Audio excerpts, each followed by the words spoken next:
The Prime Minister's position is very clear from my perspective as the UK High Commissioner.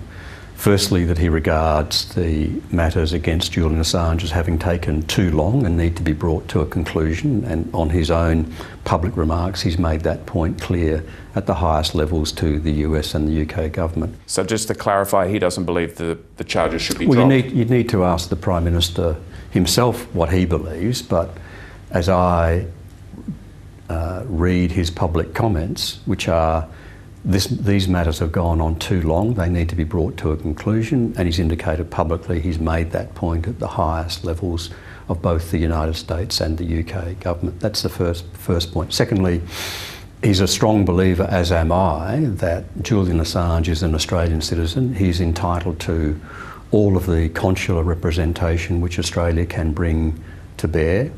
Unfortunately, it has been the case that for the most recent period, Mr Assange has failed or refused to take up that consular assistance.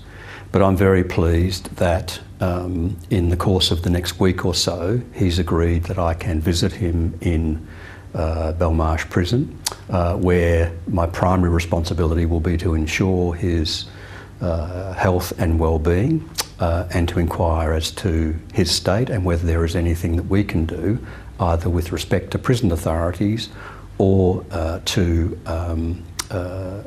himself, to make sure that his health and safety and well-being is of the highest order. Now, that's an obligation which I'm very pleased to discharge. Did you instigate that visit? His father approached me as the new High Commissioner, asking if I would visit him. Through his lawyers, Mr Assange agreed to that visit, and that'll take place over the next week or so. We had previously, before my time, made over 40 requests to see Mr Assange for consular purposes. None of those requests were taken up. The last time Mr Assange was seen by an Australian official was in November of 2019, so it's very important that an Australian official, and I will be accompanied by one of our senior consular officials, has the opportunity of meeting him personally and satisfying ourselves as to our consular obligations.